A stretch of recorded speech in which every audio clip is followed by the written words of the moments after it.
Good evening, everybody. Thank you for coming out tonight. My name is Dr. Rachel Brown. I am an assistant principal here at Lafayette High, and I am over the special ed department and foreign language department. So we are glad you're here tonight to share with us an inaugural event showcasing one of the most diverse and unique and wonderful populations that we have here at Lafayette High. I will let you know that there is food, refreshments, and drinks in the lounge right out here in the lobby to your left, and there are restrooms also to your left. If you need any help with anything in the building, please don't hesitate to ask. We look forward to a great evening tonight. I'd like to turn the time over to Liam Doyle. He is an alumni of Lafayette High. He is now the disability coordinator for Lafayette Consolidated Government. So I'm going to turn the time over to him to go ahead and get this evening started. Good evening. Thank you, Dr. Brown. Before we get started, I'm going to go through my list of people I need to thank. From LHS, we have Dr. Donald Thornton, Dr. Rachel Brown, who you just met. Hold on just a second. There we go. Mr. Charles Sanji, Miss Michelle Domek, and Miss Leah Savoy. The panel with special attention to current LHS student William Romero. From LPSS, I'd like to, first of all, thank LPSS for having us and give it special attention to Bart Thibodeau, who's also on our panel, for all his help. And additionally, I want to thank Ashley Mudd from Leadership Institute of Acadiana, who will be our moderator tonight, AOC Community Media for providing the microphones and also recording and broadcasting, and Sarah Kate Roblo. So let me go ahead and introduce the panel, and then we'll go ahead and switch it over to Ashley. Like I said, my name is Liam Doyle. I'm the Disability Awareness Coordinator for Lafayette Consolidated Government. Before that, I was a Lafayette High student from 2003 to 2008, and glad to be here tonight. Next to me is William Romero, current Lafayette High student. You want to introduce yourself? I'm a current Lafayette High student, and this was something that I really am excited about. I have polyostaltic fibrous dysplasia, and I spent my freshman year here in a wheelchair, and I spent 2 years at LJ Alamo in a wheelchair. And from that experience, I have been really motivated in order to do this tonight, and I'm really excited. And thank you all for coming here. Hi, I'm Michelle Domek. I'm the lead special education teacher at Lafayette High, and I'm also a parent of a special needs child. Hi, I'm Danielle Watkins. I'm one of the directors of the Dreams Foundation of Acadiana, and I'm also a parent of a special needs child. I'm her husband, Brian Watkins. I'm another director of the Dreams Foundation of Acadiana. I'm a special needs teacher and parent of a special needs child. Good evening. I'm Bart Thibodeau. I'm the special education director for Lafayette Parish School System.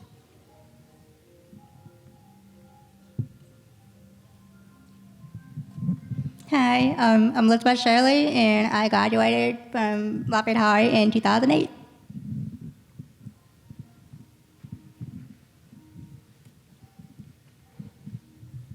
Okay, and I'm going to go ahead and turn it over to Ashley Mudd with the Leadership Institute of Acadiana. Good evening, everybody. I want to start off by thanking Liam and William for inviting me to be a part of this project. So just a bit of backstory. Liam and William met, I believe it was in September of last year. William is a member of our Lafayette Junior Leadership Program. It's a high school leadership program, and we were visiting City Hall for our local government day, and William was really excited about the opportunity to work with local government, and before we even told them there was an opportunity for a project, he raised his hand and he said, how can I get involved with local government, and what could I do about disability awareness? Lo and behold, the year right before William went through the program, Liam was in our Leadership Lafayette program, and he brought a lot of passion to that program. Liam and I got to build a really good relationship. We started off with coffee at Rev, and I was very open and honest with him and told him that it was the first time since I had my job that we had anyone participate in our Leadership Lafayette program that was differently abled, and I really wanted his feedback. I wanted him to call me on things during the year, if we were in a venue that had accessibility issues, to let me know what questions I should be asking when I reserve places, and I was really grateful for Liam's vulnerability and honesty as we went through that program year. So I was able to quickly connect the two with each other, and this event tonight is sort of the their brainchild that brought us here. Before we begin, I would like to ask the audience to be very mindful that the discussion tonight is confidential, to respect anything that may be shared from some of our panelists. If you do have any questions, after we go through our panelist questions, Sarah Kate will have a mic and she will go out into the audience. If you have any questions, so jot them down and think of them as we go. So the first thing I would like to start off with is William. What has inspired you to create this forum tonight? So as I stated in my introduction, I started Lafayette High in a wheelchair. And it is scary coming to high school in general, but it is even more scary whenever you're in a wheelchair, somewhere where you're vulnerable and where you know that people will view you differently than they would if you were standing up. And from my experience freshman year, I was able to see how it is like to live with a disability more than ever. And because of all of that, I thought it would be perfect to be able to share what I have seen and what I feel, along with invite other people who have amazing perspectives on the issue in order to show awareness from a community that is largely forgotten. And we don't really have a huge voice, as huge as we need to have. And I think by having this awareness and being able to talk about our disabilities in an open environment, we can hopefully be able to bring back the discussion and make it more open to where we can all talk about it without viewing any biases or bullying or any type of that. Just be able to talk. So Liam and the rest of the panelists, whenever you were first asked to participate in this, what motivated you to say yes? Why did you decide to be here tonight?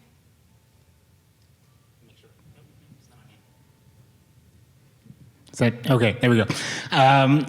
For me, it was a really easy decision because I got the opportunity to meet William, and his enthusiasm and his just energy was absolutely electric. We had that, like you said, a meeting in my office back in September, and I knew right away that number one, this kid is absolutely going places, and number two, I wanted to work with him. So given my position with LCG, awareness is literally in my title. It's a lot of what I do.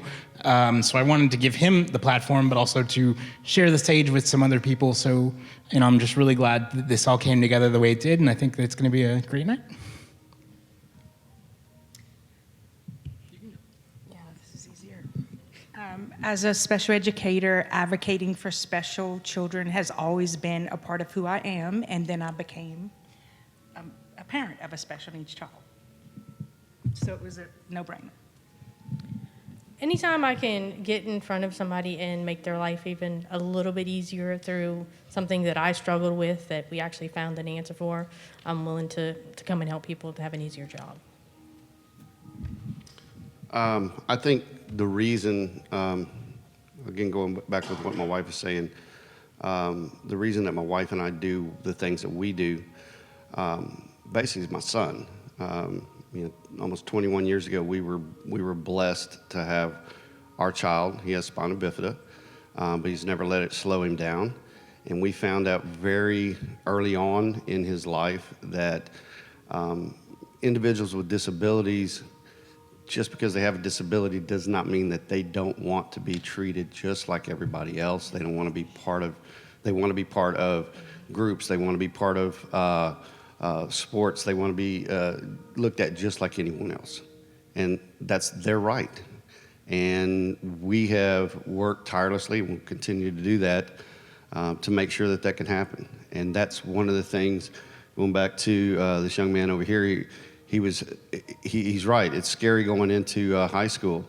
It's not only scary on the child, but it's scary on the parents. We lived in fear every day that Logan was here. What would happen to him, but surprisingly enough, he shocked us. I think he shocked a lot of people at this school as well. So our motivation to be here tonight is just to hopefully answer any questions and help anybody here that may be struggling with the same thing.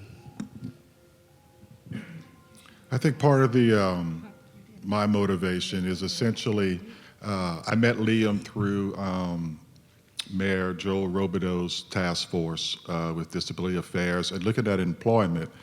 And Lafayette Parish has been one of the first parishes to embrace the governor's approach to helping ensure that students with disabilities, once they leave our school system, that there is adequate and appropriate employment for them once they've entered the workforce.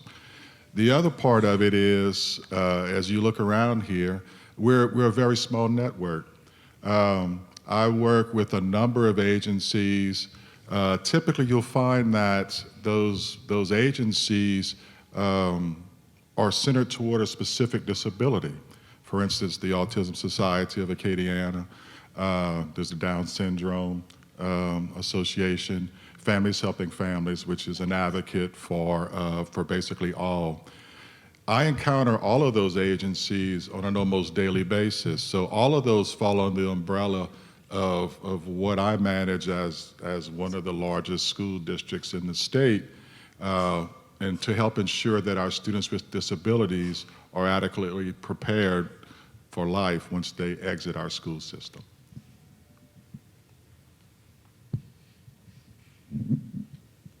If I'm really truly being honest, I was asked to be here Friday. But I actually heard about this. I saw it on Liam's Facebook page. And I was like, okay, well, let me just go check it out. And then Leah, she messaged me the other day. She was like, can you come? I was like, yeah, sure. So my next question is for you, Bart and Michelle. Sort of in the roles that you have, what resources and accommodations are made available for students, specifically at Lafayette High and for LPSS with different abilities? When we're looking at accommodations, they're very broad. If, we're a district of around 30,000 students. Typically, your national percentage of any population, students with disabilities comprise 10 to 12% of that population. In Lafayette, we're at about 9.1. So we typically have around 24 to 2,800 students with disabilities. It's far-ranging. It's everything from perhaps speech only to those students that are more medically involved. So it's really a broad group. But accommodations are afforded to these students in a number of ways. There are academic accommodations. There are also protections under IDEA for disciplining of students with disabilities.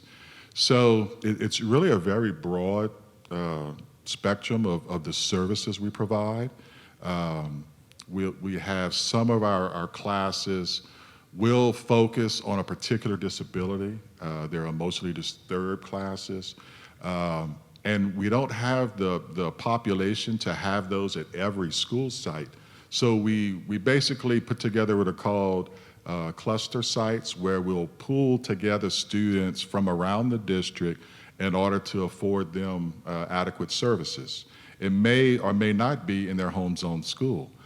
But our first rule out has to be to attempt to service children in their home zone school. That's the first thing we look at. Once that's determined that it won't be able to be accomplished, then the district does have the discretion to essentially place students where those services are. Now, once the district commits to doing that, it's also the district's obligation to transport those students to that facility.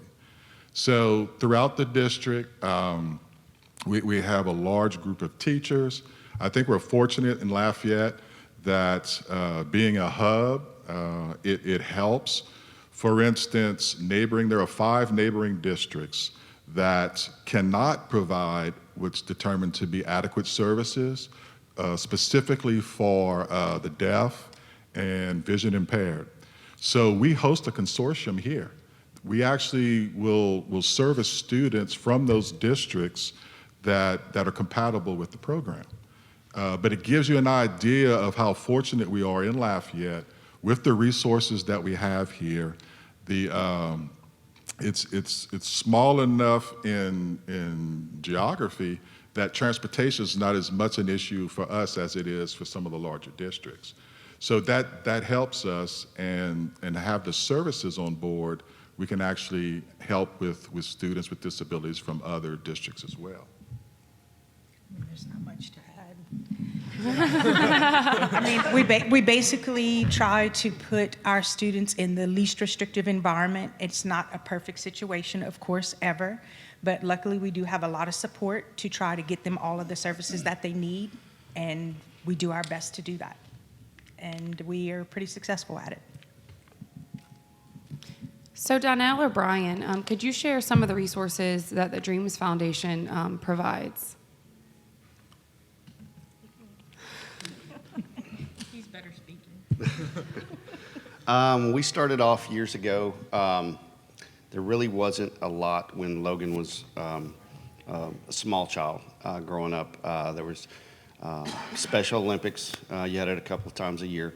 But for kids to participate in sports, things like that around this area, there just wasn't a lot. So we started a number of programs. We have softball program, soccer program, basketball, well, pretty much any sport that you can name. We've also created a year-round cheerleading program for kids that want to eventually become a cheerleader. Dancing, art, yoga, the list just goes on. Gardening, do-it-yourself classes. We also, cooking. Sorry. We'll keep going. We also began about 5 years ago. We created a summer camp for special needs individuals. And they come from all ages, little bitty on up, and it doesn't matter. If they're 30, 40 years old and want to come to a summer camp, that's fine.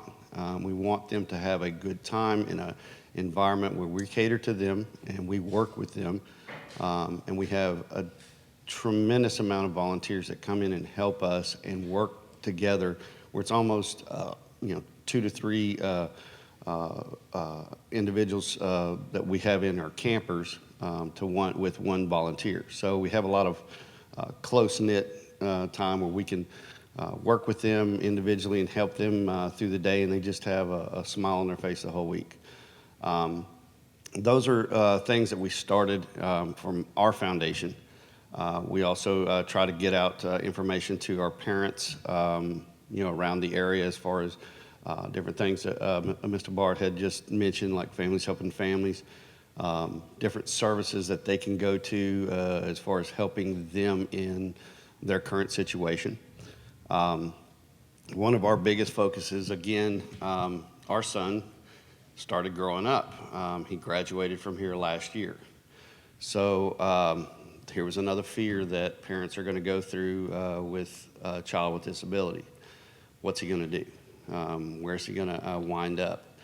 So our next resource, what we started looking at, was there was a number of individuals in this community that came and worked with us in our sports programs and our art programs and all the little things that we do. They were in the same boat. They're getting out of school. What are they going to do? So my wife and I have been looking for a while, and what was it, last September? September, we opened the doors right down the road here for the Dreams Manufacturing Company. We have the rights to cane meat pies? Cane meat pies. So now it's called the Dreams Cane Meat Pies. So we now have employed 21 individuals with special needs, and they're making meat pies. And it doesn't sound real glamorous, but the smiles on their faces when they're getting a check, the fact that they have a purpose in their life, they get to brag at home, I have a job. Okay, it may be 3 hours a week, but I have a job. The other outstanding part is that we have a waiting list right now. We don't have the clientele yet. We're working on it. But we have at least 10 that are in the wings that want to come to work. Okay, so that's been our next endeavor is making sure that there's adequate employment out there for all individuals with special needs, no matter if it's a very severe need from someone that's maybe wheelchair-bound, nonverbal, all the way up to someone that's very high-functioning, drives with Asperger's. we have the full range. Okay. We have other ventures. Eventually, one of our goals is to establish a community, basically where our individuals can live and function and have protections that they need, because my wife and I realized, and on top of that, a number of other parents that we associate with through our foundation, we realize that we're not going to be here forever. And I think that's our biggest fear right now, is that my son needs some help. And what happens if I'm not here to give that to him? So we want to make it to where he'll be able to live on his own with those helps installed, surrounding him, close to him, where he's got transportation to and from his job, where he's got transportation to and from the things that he needs to do. We're not, leaving behind, I guess, some loose ends. So that's where we're at right now, and we're always constantly looking for more. So if you have any ideas, please let us know. We did bring some samples of our meat pies. Logan's actually serving them as we speak, so you can be entertained by him and try some. And we have them in 13 local stores in Lafayette. Local stores have been really great in letting us in there and showing off our new pies. We also started a continuing education program at UL through the continuing ed, where the kids are basically learning life skills and learning how to do jobs there too. So anything that people come to us and say, hey, you think we can do this? As long as we have the kids and the communities behind us, we'll do it. We're willing to do just anything we can to help people. So this is a follow-up question for you, Liam. Could you share with the audience about a project you recently worked on with one of your Leadership Lafayette classmates to get them positions at Waiter? Oh, yeah. So I met with Chad Murray, who is no longer with Waiter, but we're working towards eventually hiring people with disabilities. And I know in the next few months, they're really going to do a lot of expanding. So we hope to include people with disabilities in that hiring, both as drivers and in their offices. So the plan is to really work with Waiter, because they're such a great Louisiana institution at this point and so plugged into the community, to have them be able to have that willingness to hire people with disabilities and be such a large company is a great commitment. So we want to foster that and make sure that people with disabilities are offered the same opportunities as anyone else. Thank you. William, I know that you and I have talked that living with a disability offers its own unique set of challenges, but what are some of the positive aspects of living with a disability? I largely think of my disability as wholly positive. Because I am disabled, I have been able to see how the bad parts of life, like the way people treat you and the way they see you. But through all of that, I have been able to see the love and compassion more than ever. Probably my best friend, Tanner, I've been friends with him since my first surgery, and he showed me that a disability doesn't have to define you. A disability is just that, a disability. It's not you. So because of my disability, I have been able to see these amazing people and been able to meet wonderful people like Liam. And it's overall just been a positive and good experience that I would not give up. Thank you. Liam, so you're a graduate of Lafayette High, and now you work in the mayor's office as a disability awareness coordinator. I imagine that's been quite a journey over the past 10 years to get there. So knowing what you know now, and especially sort of some of the exposure you have in your job, what advice would you give your high school self? I think that the biggest thing was that, 17, 18, 19-year-old Liam does not equate the rest of your life. Things are going to be hard. Things in high school are hard to begin with. But if you, like William said, add a disability, that is a whole nother level of complicated. So there's such a finality when it comes to high school. It's like, this is who I am. This is who I'm going to be for the rest of my life. And that is absolutely not true. In my case, I have changed my career path about 3 or 4 times. I have gone and run the spectrum of I want to be a teacher to I want to be a chef to I want to be all these things, and here I am now. And if you would ask me even 3 or 4 years ago if I was going to be here tonight, and I would have said no way. There was going to be somebody else who would do this, somebody else who isn't me who would kind of take up this mantle. And it just shows how much growth happens post high school and how much it's just constantly evolving. And I'm incredibly thankful for my time here at Lafayette High, because it really showed me, who I was and who I'm actually able to become. And so I really credit a lot of my growth in those formative years, but at the same time, it's not the end of the world. If things don't go your way in high school, things are gonna, you're gonna be able to push through and do bigger and better things.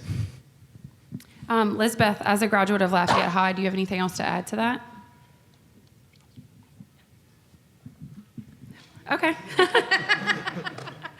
And so for this one, any of you on the panel, what advice would you give faculty members for working with students with a disability like yours specifically? To treat everybody individual and don't put them cookie cutter, because nobody's the same, no matter if they even have the same disability. I am faculty, so I'm not giving any advice. I think that the biggest thing is just to recognize the disability, but see past it. I think that a lot of times, especially in my case, when it's a visible disability, that's the first thing you see, and it's sort of like the elephant in the room where it's like, do I address it, do I not?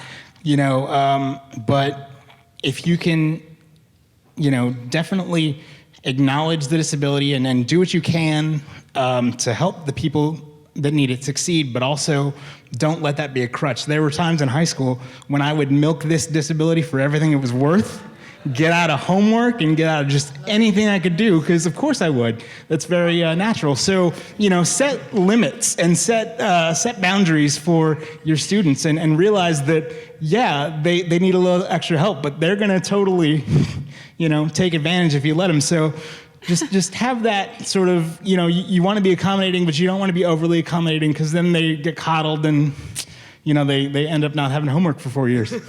That's not good. Very true. In my viewpoint, the biggest thing with faculty interacting with kids with disabilities would be just to ask. Because the only way that you can figure out what someone with a disability wants is if you talk to them, because we are not all the same. We are each individually different. So just by talking to us, we'll be able to get what we need and just start a conversation, which is always the best thing to do. Does anyone else have any for that one? Your mic's hot. I think if we're looking at faculty members and working with students with disabilities, there are tremendous resources there. If you're looking at general education courses, all of our special education teachers are trained specifically for working with students with disabilities, with classroom management, with strategies for academic success. They're available. Not only are these teachers available, but at the start of each school year, it's actually the responsibility of the special education teacher to share with that student's teacher what are the accommodations, what is needed to help this student be successful. That has to be in place. Both William, to a large extent, and Liam touched on it. Sometimes it's very clear to see what the disability is. Sometimes it's not at all. If there are cognitive deficits, those come into play. Behavioral. General educators, and to some extent even special educators, sometimes have issue with behavioral disabilities because the behaviors are atypical. They're not what you would suspect of a student in a class, in a school, a student of that age. Those can be a little more tricky in how teachers will deal with them. But it is to learn students, that's the first thing, is to learn who they are, there's an old adage with the Autism Society: if you've met one child with autism, you've met one child with autism. That's essentially it. You can expand that to disability, because the disabilities are all individualized. You know, they're different. They impact different kids in different ways. So it's I guess, incumbent upon our department, our faculty as special educators, to help ensure that the general educators know how to work with students to help ensure success for those students. I think I would also add, not so much, everything up here was correct, but not just for educating individuals with special needs, but I think it's important for our faculty educate the typical population and educate other educators. Because a lot of times what you see with people that have not been around disability at all is a lot of apprehension. They're fearful. They don't understand disability. And the more that the public is aware and understands disability, the different types, the different things that may happen, then the more we evolve as a whole. So I think just educating everyone. The mic. So, like, what you were saying? So, like, what you were saying, you know, it's not obvious, or you can't see it or whatever. I kind of went through that. This is obvious, obviously. But they didn't realize that I was hard of hearing until she walked in.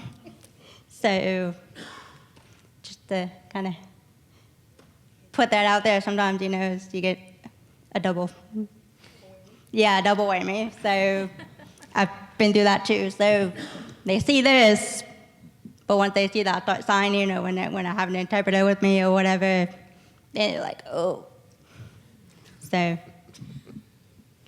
I think Brian set us up really well for our next question. What advice would you give to peers and friends when interacting with someone with a disability? As an educator, I often have to remind my students about kindness to other students. You know, like they'll say things like, but you're in special ed. I'm like, well, sweet pea, so are you. You know, like they don't get that. You know, like, I'm not in special ed. I said, sweet pea, you are. Like, you know, you're calling him out. But like, we teach a lot of life skills, social skills, kindness, every day, all day long. And even especially for the invisible disabilities, because our kids don't understand. Mm-hmm. Well, he looks normal, you know, he should be, but he's not. He has a disability too. So that's one thing that we do a lot. And to go off what she was saying about an invisible disability, my disability is almost completely invisible. And whenever I transitioned onto crutches, a lot of my peers thought that I could go upstairs even though I couldn't, and they tell me I could go upstairs. So I would say that the biggest thing would be to just understand another person, because a lot of people like to assume that they know what's best for you, even though that they may not know anything at all. And I think it's best that peers just talk, because that's all we can do. But yeah, it's basically, as someone with an invisible disability, a lot of kids just don't understand it and don't understand that I have difficulties just like anyone else. And a lot of times they like to point it out or call me fake, but in the end, that isn't true, and we just need to talk about it, because I'm just as important to the community as everyone else. Just because you have a disability doesn't mean you matter less than anyone else. I think a lot of what we know is what Logan has taught us. The way he handles his disability is not there. So if somebody's staring at him or something, he will make a joke. Isn't my wheelchair cool? I mean, it's a babe magnet. I mean, and people just kind of relax, and they're like, all right, you know, he's just another person. But until that, they're kind of not looking at him, especially if it's a girl. He's going to make eye contact, and he's going to start talking. But it's all in how he approaches it. He lets them know it's okay to engage with me. In fact, he wants them to engage with him.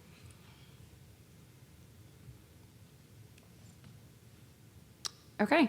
How do you communicate with faculty about your needs or any accommodations that need to be made?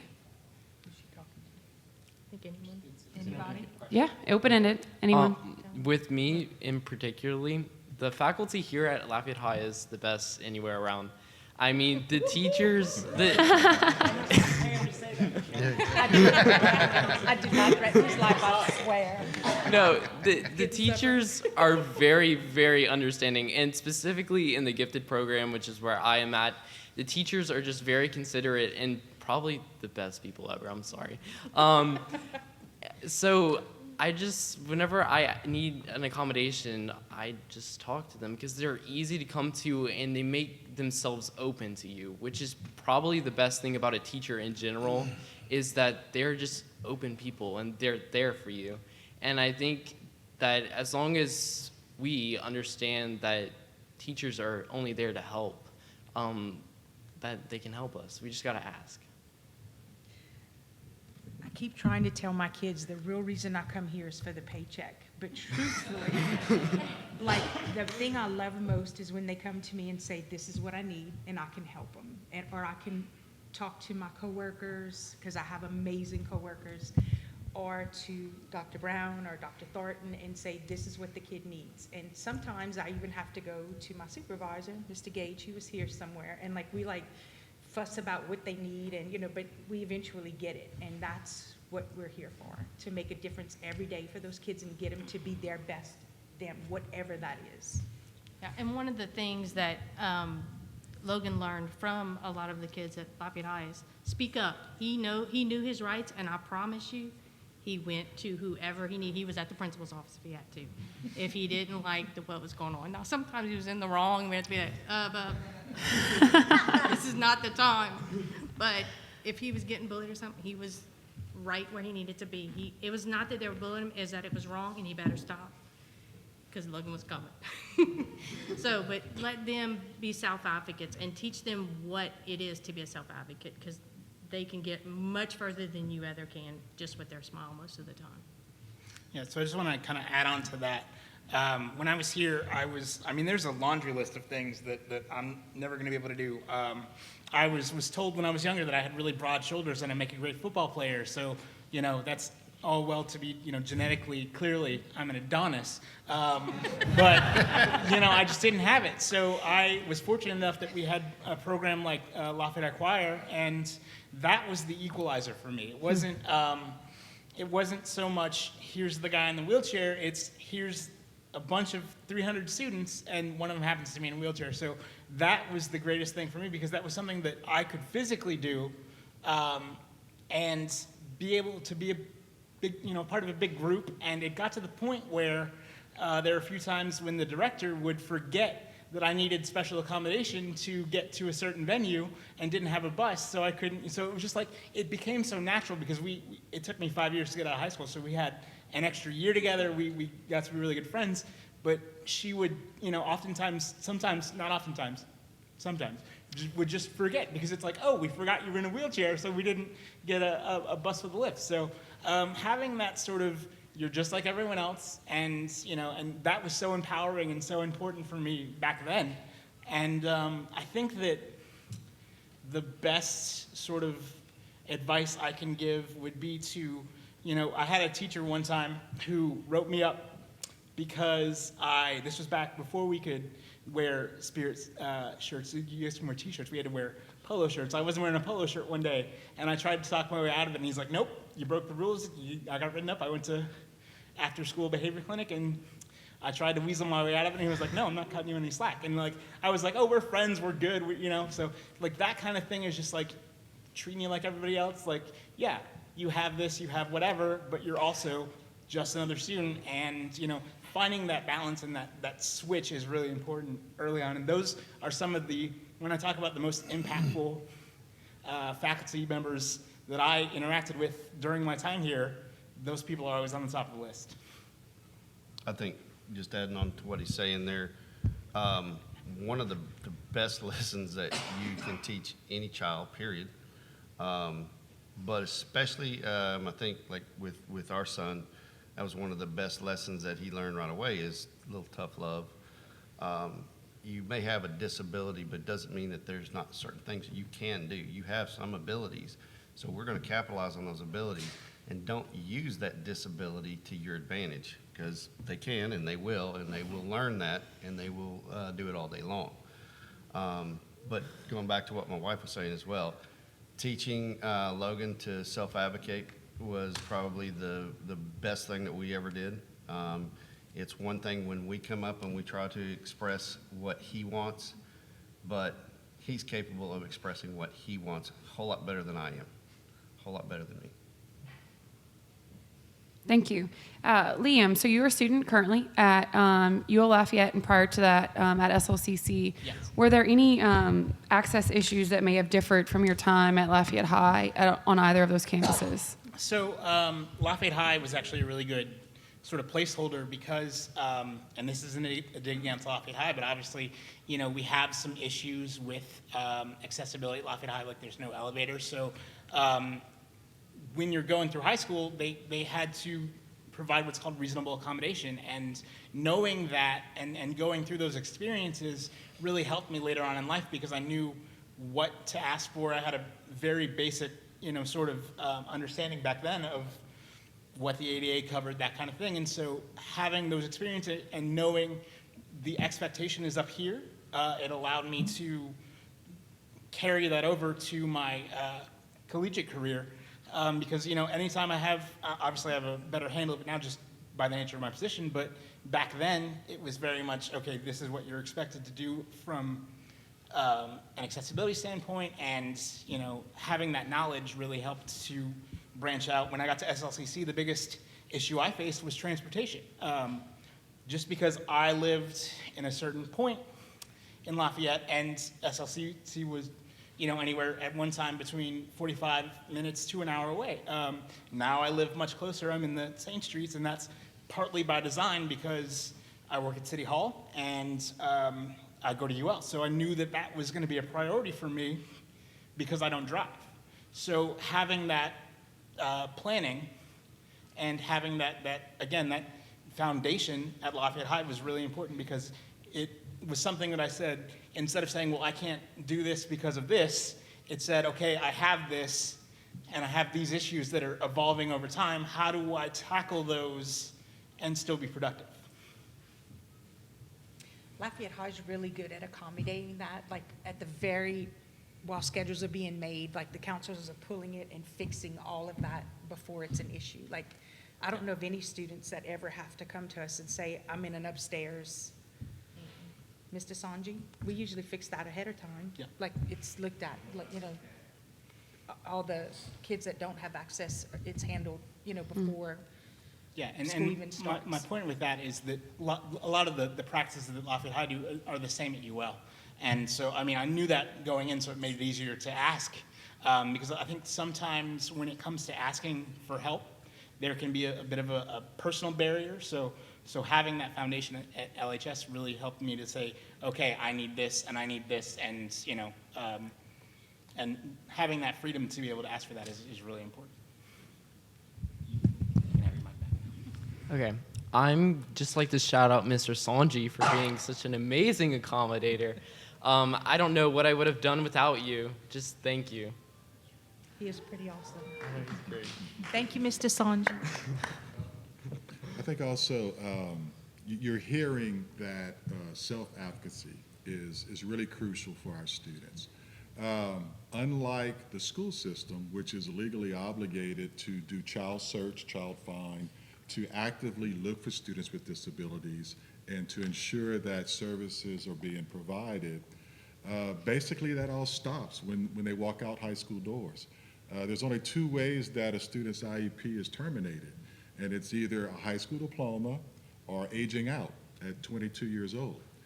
And what happens typically is, like Liam was mentioning, if a student is leaving here, if there hasn't been a transition team to help that student with the post-secondary facility, whether it be SLCC or UL Lafayette, they don't actively pursue. It's up to the student. It's incumbent upon the student to go to Disability Affairs office, and basically self-advocate.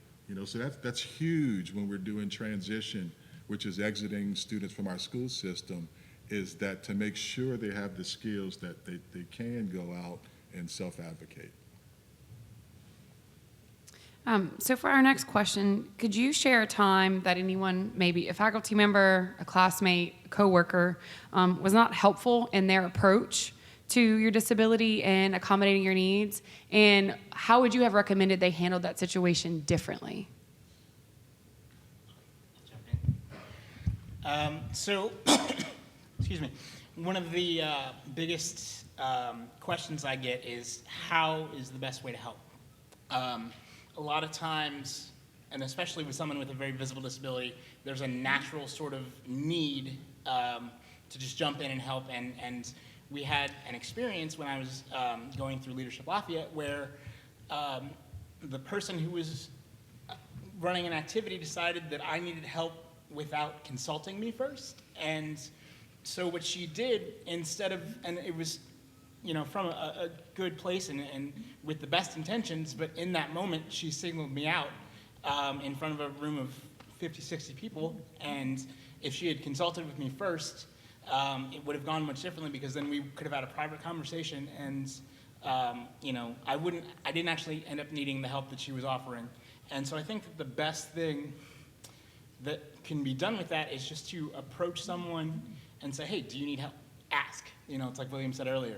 That's a really big sort of basic need that people tend to forget, is that just because you see someone who is disabled doesn't automatically mean that you know what they need. So, find out what those needs are, and by all means, help. I'm not discouraging anyone from offering help and anything like that, but just do it in the right way. And the best way to do that is to start an open line of dialogue with the person and see if they need anything, and if they don't, that's fine. Does anyone? Okay, that was a quick one. So before we open it up to Q&A, sort of pose to each of you on here, what is it that you hope people will leave with tonight? What would be their one takeaway that you hope they go home with? You're going first. Okay. Don't be shy. How do I narrow it down to just one? That's the problem. So, in my specific case, the biggest thing that I want people to leave with tonight is to recognize that disabilities come in all shapes and sizes, and some of them are visible, but others are not. But that doesn't mean that they don't have a disability. People who have invisible disabilities, like myself, don't often get the label of disability, but we still have all the difficulties. A lot of people do not see the need to help people like me. And I think the biggest thing that I would like to leave here tonight is that we need to help everyone. And we need to just start talking about disability in a very open way, like this, where it's okay to say what you feel and not be judged. Because the biggest fear with a disability is speaking about it.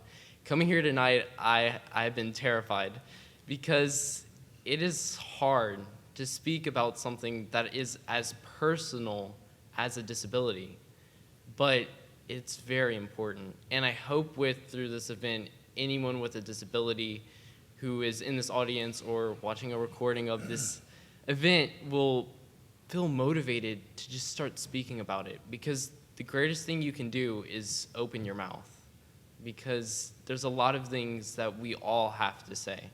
So why not just say them?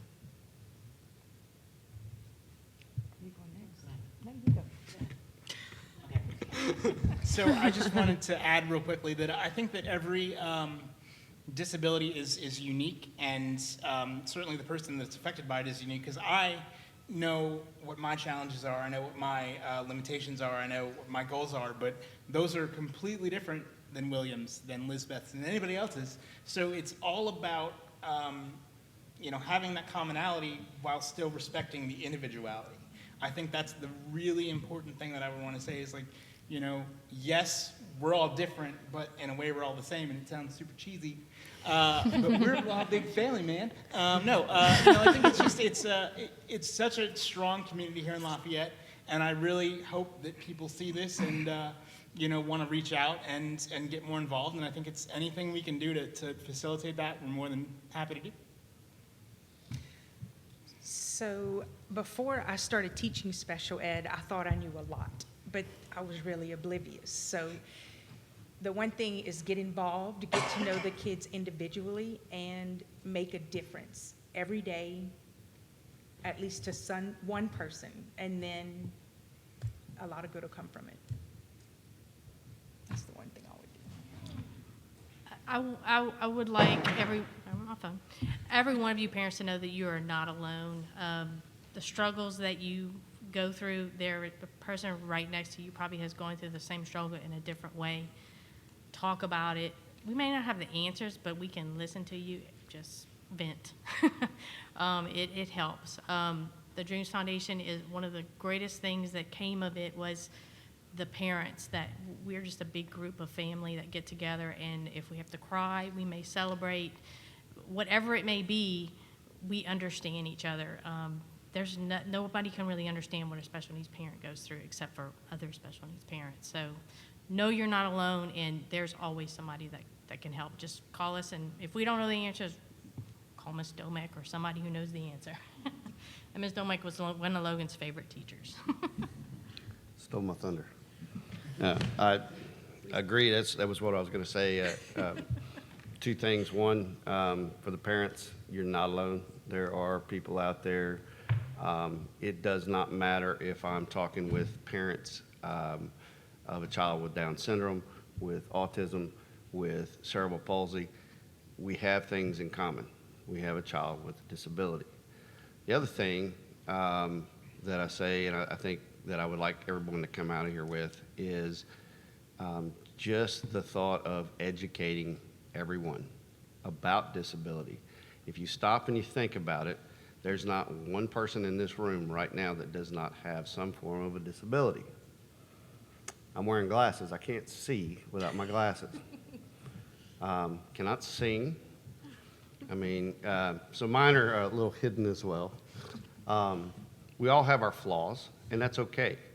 The difference is that a lot of the flaws are a little magnified, and we tend to look at those flaws and label that individual right away. That's not what we want.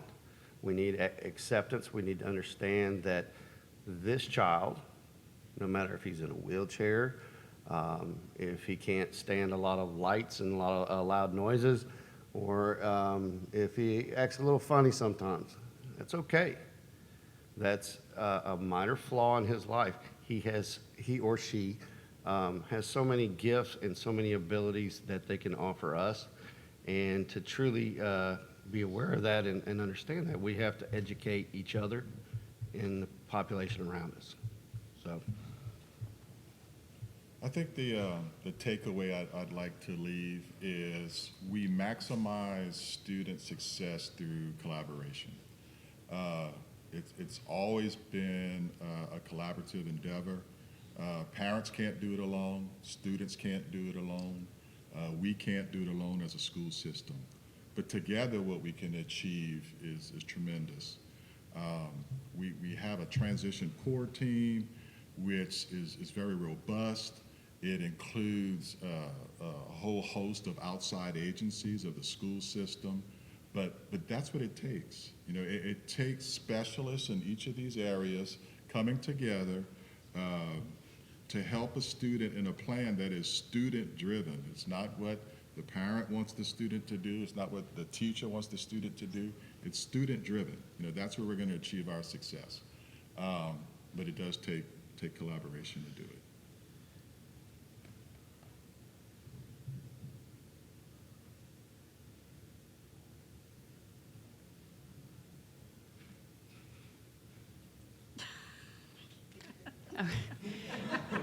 Is this a mic we're using? Yeah. So I'm going to give this microphone to Sarah Kate. Do we have any questions from the audience? Thank you. A saw a hand first. Doesn't matter. Do whatever you want. Hi. So I've been focusing on disabilities recently and thinking about how I can spend more time and specifically with mental illnesses, because I myself have to deal with some. And one of my main focuses, because I experienced this myself, was middle school, going through middle school with mental illnesses. It's depression, anxiety, as in, every morning I would find myself to be just throwing up. Every morning I would throw up before school, and I would have panic attacks in school, so I was a frequent flyer with the counselors. And the counselors at Alamo are not good, in my opinion. I had a panic attack, and they gave me a cracker and sent me back to class. So that makes me think about how mental illness is treated in middle schools and high schools, and how it can change and how I can help to change it. That's what I want to do.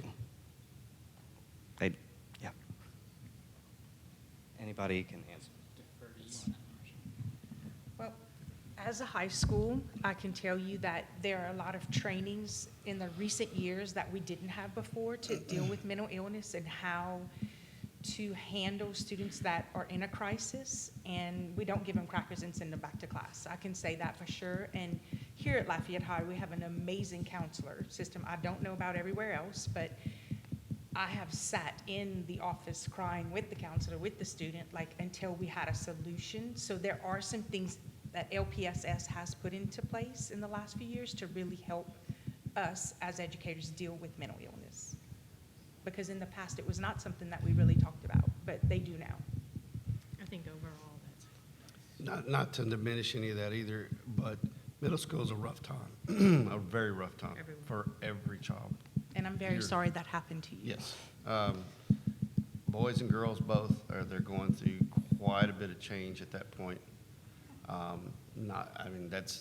It's a horrible time growing up. That's the best I can say there. So yes, there's a lot that needs to be done to address that.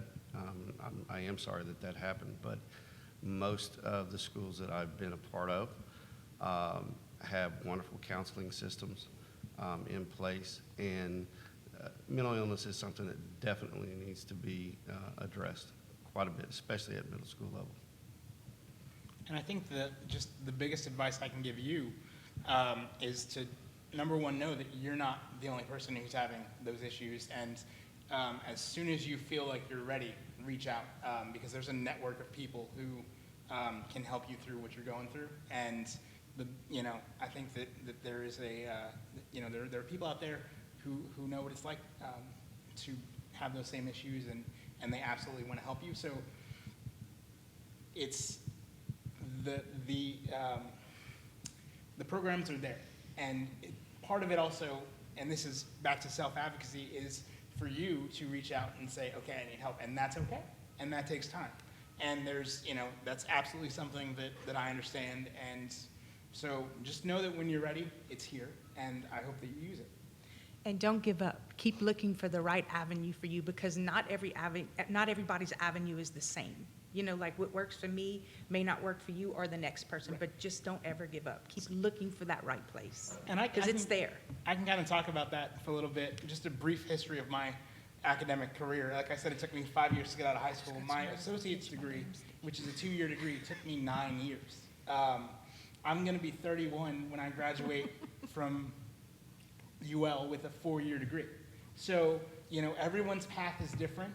Everyone has their own set of challenges, and, we all handle it differently, but that doesn't make us alone. That doesn't mean that people don't want to help. So just keep going, and, realize that if you do things differently than someone else, that's totally fine. I'm completely different than all of my coworkers. I can tell you that, like, completely. But not in a bad way. I'm just, you know, I mean, I do crazy things like power wash my building. I mean, you know, like, but it's what I need to do to like get ready for the school year. It's my thing. I may or may not, want to set up a wheelchair car wash service. I'm just throwing it out there. I don't know. Dude, I need to bring Logan to that if you do that. But seriously, We'll like, talk you later. know, like my coworkers always are like, oh my God, she's doing it again. You know, but would you like for me to clean your doors too? Let me do that for you. It's just like everybody has their own path, but we all come together and like really try to help each other. And just please don't quit looking for that. Do you have any other questions? How can I start as soon as possible? Because I want to make a change in my community towards this. I don't want anybody else to deal with what I went through. I don't want that for anybody. Do you mean in the school system? Like, how can you make a change in the school system? Yes. Well, Mr. Bart Thibodeau would be a good place to start. Like, email him your concerns and talk to him and tell him what happened to you, and maybe together we can all come up with a solution. Yeah, and I think you're already on the right track, because the first thing you have to do is talk about it and get that frustration out and anger and just talk, because the only way that it will be fixed or you will get what you're looking for and you will make a difference is if you talk about it. And though it may seem difficult at first, all I can say is I encourage you to continue just speaking about what you've been through and your mental illness and mental illnesses in general. And don't be afraid to speak to people in higher up positions in order to put something together kind of like this. Just all you can do is continue to talk, and don't forget that you are the most powerful person. You control your life, you control your destiny, and you are the only person who can make the difference that you want. So just keep searching for it. This kid is unreal. And keep asking for help, baby. I would like to add, before we go on to the next speaker, I mean, what you're striving to do is commendable.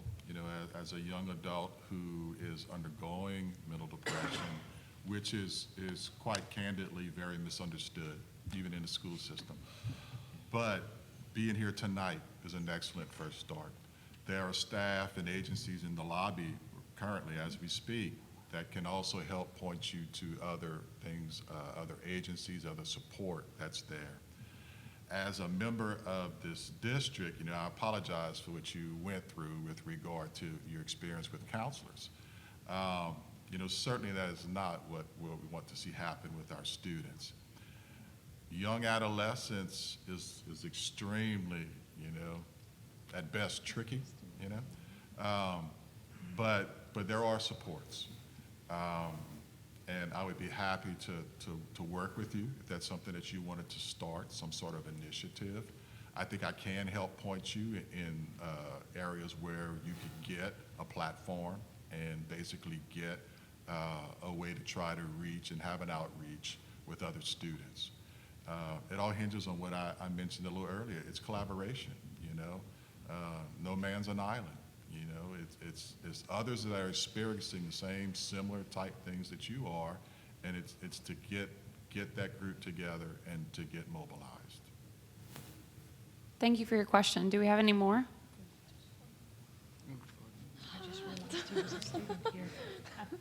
Yeah, I did. We'll give you the mic next, but me first. So I want to kind of piggyback on, some of the answers from a counselor's perspective, to what we just talked about. And then I have a question. So first of all, let me stand up so I can see you. First of all, just a couple thoughts. One, as counselors, we have bad days too, and that could have been what happened on that day. I'm not happy that it happened to you. I wish it would have happened different. But number one, we've got our bad days too. And then the other thing is, unfortunately, because, unlike the teachers, we don't have a specific schedule every day. That also means that we get pulled in a lot of different directions. And unfortunately, those aren't always meeting with y'all, talking to y'all, We are often in charge of testing.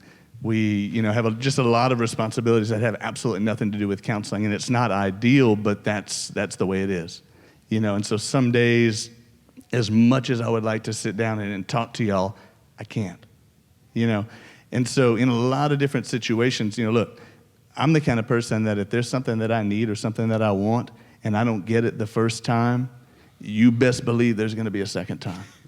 And if I don't get it the second time, there's going to be a third time, right? And so don't, if there's something that you need or if there's something that, that's keeping you from being successful, don't just try once, right? Because you finishing high school, you pursuing education after high school, that's way more important than to try just once. So if there's something in the way, you keep trying. And if one specific, look, I am so lucky to work with the other 5 people that I work with every day in this counseling department. Whoever decided that I was coming to Lafayette High was a really smart person. And I'm thankful for that person every day because I work with one of the best. I am having so much fun at work right now. I love coming to work every day, and it's largely because of the people in that office that I work with. I'm blessed to work with them every day. So and I say that to say this, if one specific person, and this goes for everybody, students, if one specific person isn't helping you, try a different person, that. So, and the other thing is this. 3 or 4 or 5 times a year, all of the counselors in Lafayette Parish get together and we do training as well. We have people talk to us. We have, different topics that we cover. We have experts that come in and so we need to keep learning, and so, Mr. Thibodeau can point you in this direction. I can point you in this direction. We have people above us that kind of coordinate those trainings. And so that might be another good avenue to reach out to kind of start to get involved in, in helping us learn more. Because we cannot, we can always learn more. We can always get better at what we do, for sure. So that's my comment to you. Now, for these people, and all of y'all that have never been Lafayette High students, you're excluded from this question. So we got 1, 2, 3 that can answer this question. Sorry, Ms. Domack. That's okay. What would you say is the one thing that Lafayette High could do or change that would make things better? Oh, Liam don't want it. Liam don't want it. What's the one thing that Lafayette High could do or change that would make maybe not even your situation, but the situation for any students with disabilities better? Okay. So there isn't an issue with Lafayette High in particularly. Like, the faculty is fantastic and everything works out. But I think the best thing we can do in order to make Lafayette High a better place for the disabled would just to continue to support these awareness type campaigns. Because the best way to help is to inform our peers. Because our problems do not come from the way the counselors handle things, the principal, or even teachers. They come from students. So if we continue with this awareness, we can really make a huge difference. And that would be the one thing that I think that Lafayette High could majorly change. It'd be greatly appreciated. Liam, yay, nay? I mean, in a Go for perfect it. world, you guys would have a couple $1 million and you could put in, You're working on that, right? Yeah. So You're working on that funding, aren't you? no comment. That's my boss, so you got to take it up with him.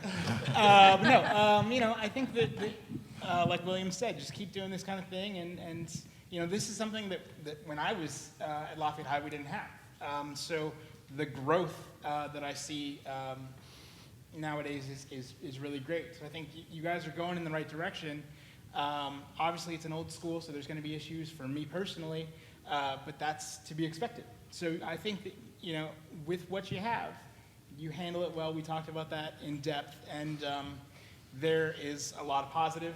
I think that you should take this momentum that we have tonight and keep going and figure out how to keep these conversations going. I don't want this to be a one-off event. I want this to, grow and sort of balloon into not just Lafayette High, but other schools and parishes and districts like that. So, I have one thing to add to that. I think that could make not only Lafayette High better, but all high schools in Lafayette Parish in general. Lafayette High has a wonderful peer mentor program. I think Acadiana High also offers one as well, where peers of this school come and work with the kids with disabilities in APE classes. I think the peer mentor program could actually be expanded to educate more students, not just in the AP class, but maybe possibly an actual high school class, a credit class that they could take and learn about disability. Because what you have to realize, Lafayette High has what, about 2,000 students here? You have 2,000 individuals that will one day be doctors, lawyers, nurses, leaders of industry that will be working with disability. The more that they know about disability now, the more acceptance we'll have down the road. So I think that's one way we could enhance all schools in general, is to kind of add on to that peer mentor and maybe expand that a little bit more. And be willing to hire them. If they understand that they are an asset, they will be willing to hire them. I think you'd be pleased to know we have seen the success with our peer mentoring program. Lafayette was the pilot for it, has done it the longest. We've drilled it down to Broadmoor Elementary, and it's awesome. Very successful. The principal raves about it, but it helps develop, and at an early age, that awareness, you know, of students with disabilities and their age-appropriate peers. You know, so it's a win-win. But yes, that is being expanded. Awesome. The question was for all former Lafayette High students. Does she want to? William pretty much said it. Put in a damn elevator. Not just here, but I also remember my junior year of high school here. It was a what? For a center. Then I think two of the programs that I was interested in, they were upstairs. I couldn't do a meter, so I had to opt out of not going. So that would be my big thing. Just put in an elevator.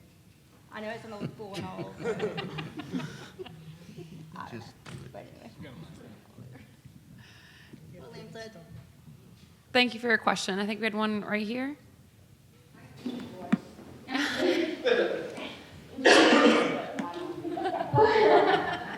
Actually, I do work with Lafayette Parish School System. I am working with transition, and my biggest concern is, and I'll talk to, I magically got an email from someone and said, please come to the meeting on the council awareness with disability. So I show up, and I have my Lafayette Parish badge on, and I just keep handing. So he found me, or I found him. What I need to do is really work on getting bus transportation in the outskirts of Lafayette Parish. We work on 21 work sites with our students. We have kids that are working, but we can't give them jobs because if they can't walk there, they can't get a job. I am from Carroll High. I live in Carroll High, and I don't know about you, but if you watch the news tonight, I was on it. I found out in 20 minutes I was doing a news broadcast. And I told them I have to have kids in Carroll run across I-49. I'm not doing it, it's okay. So, we need to really work as a community. Scott, Acadiana High, my schools right now, or Acadiana High in Carroll, they cannot get city bus transportation. We find kids jobs, but they can't get there. And I've heard numerous times up here, transportation. You live in inner city, that's fine, but not all our kids have that opportunity to move. Because they might be living with their parents until they get on their feet. So what do we do? So I'm hoping that through the community, we can start looking at the outskirts of Scott, Cameron Pearl, Youngsville, Broussard, and understand we can go to Rain and Crowley. Why aren't we going this way? So I'm very passionate about that because that is part of my job. And if I can't do my job and I see a kid who can't work, then I feel like we have failed them. We teach them in the school systems to work. We teach them through workforce investment board to do resumes and interviews, but I can't give them a job. We're now doing that. We're working with Ticket to Work, which will hopefully be approved on Tuesday, if I'm not mistaken, next week. So So we're getting all these outside agencies to work with us. Workforce Investment Board works with us. We have an interagency agreement with SLCC. So we do a tour where our kids, 504, ESL, high-set, kids with disabilities, whoever wants to come, and we take our juniors and seniors to SLCC so they can meet who they're going to talk to make sure their accommodations are done. So we're trying to give our kids the opportunity to go to school, go to work, whatever they choose, but I can't get them there. So if anybody can help me, that'd be great. And the other thing I just want to say, I would love to see if we can grow this to the other high schools. I work with all the high schools in some form, but Carencroft High and Acadiana High are one of mine. But I do go in transition. I have 3 transition supervisors or support teachers, excuse me, that can help us maybe get other schools here. Because I think we're in the middle of Lafayette, the best way to pull everyone in. That way we all have the same problems no matter what school you go to, but I think the more people we get involved, maybe this whole community of Lafayette and the outskirts will work together. So, and the question is, how does transportation affect you if you lived in Scott or Youngsville, Broussard? What would you do to get to work? I think you're hitting on a very huge point for anyone with a disability, and whether it's in Scott, whether it's in Lafayette, and not just for work, for entertainment, for anything that they want to do. Vast majority of individuals with special needs, once they're out of school, will spend a lot of screen time. And I say screen time because it's either a computer screen or a TV screen, because they are waiting and relying on that transportation to get them to places like that. So yes, what is my answer? Our answer was we were able to find a van for my son, and we're blessed that we have workers that come in and can help transport him around. Not everybody's in that situation. Public transportation is a big issue, and those are things that definitely need to be expanded. So yes, I mean, to add on to what you were saying, it is a huge issue. Do I have answers? No. I wish I did, but that's something that we have struggled with all of our parents for numbers of years, and that's yet again educating the community, letting them know, hey, this is what we need, because our kids, a lot of them, I say kids, some of them are 30 and 40 years old. If we're suffering with a cognitive disability or a mobile disability, they may not be able to drive a vehicle. Some are, but some can't. Doesn't mean that they don't want to work and they're not able to, give back to the community. What it means is that we can't get there, unless we wait till mom and dad get off work, and hopefully mom and dad are still around. And also, I'd like to know how we have talked about expanding it, so I'm opening it up to let's get all these high schools maybe to have a forum together and then see what we can do. Because I really think we have representation from everywhere. We will be looking at the goal Lafayette House. I am completely on board with that. That sounds fantastic. I think that is the perfect call to action to wrap up our evening. So if you could join me in thanking our panelists.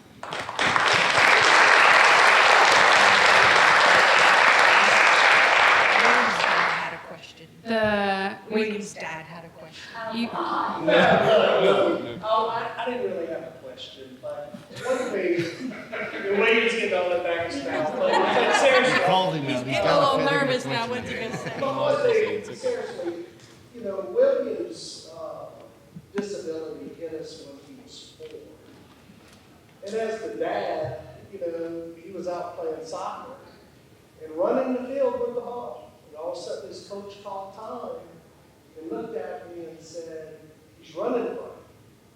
And I said, what do you mean? So when he came off the field, I asked him, I said, do you feel okay? He said, yes. I want to go back in. So his coach said he feels fine. He started running to the middle of the field and ran up behind him and grabbed him. He had lost all movement in his leg to where he literally was running and all of a sudden throwing his leg. And then we started the process to figure out what's wrong with him. But from a parent standpoint, you know, for me, it was hard for me to admit that my son had something wrong with him. I didn't want to believe it. Karen understood it. I didn't want to believe it. I didn't want to think anything was wrong. So I denied it in my head for quite a while. Until I realized that, hey, he does have a disability. It's okay. He's my son. Doesn't matter who he is. I'm going to love him the same. And I think more people, I think there's a lot of parents out there like me, that whether it's like what you're dealing with, or with what William's dealing with, a lot of parents do not want to face the fact that something's wrong, and we don't get our children the proper help, or we wait too long to get them the proper help. We got William immediate help, but I think a lot of parents need to be educated, not just the kids in high school, because I think that's just as big of a problem as it is for the kids. Yes, it is. You know, and to your answer earlier, William did use his disability to his advantage with girls. The girls have to move him around. To your deal there, Mr. Sanji was our lifesaver. He was William's first time. He was the first person we called, and he is the same person we call every time we have an issue. So I feel like I have to let William give a rebuttal, and then we'll end there. Wait. One comment I want to make that he didn't bring up, but he was going down the story, was whenever we went to New Orleans, I was originally diagnosed with cancer because they didn't know what my disability was. And they even considered amputating my leg. But from that, I think there's a good lesson to be learned, and that is just putting back on the point of a lot of points that we've all made is self-advocacy, because you are in charge of your medical decisions. You are in charge of what happens to you. And you are the one who has to seek out the second opinion, that has to seek out the answers. No one else can do it for you. So I was lucky enough to have amazing parents that knew exactly what to do, even though they don't like to admit it. But I think as a disabled child, it's just most important to just continue searching for the answer, continue searching for what you're looking for, because I promise you that you will eventually find exactly why you have a disability, exactly what the purpose is. And then maybe one day you'll be up here speaking about it like me. I'd like to give William a final round of applause for bringing us all here together today.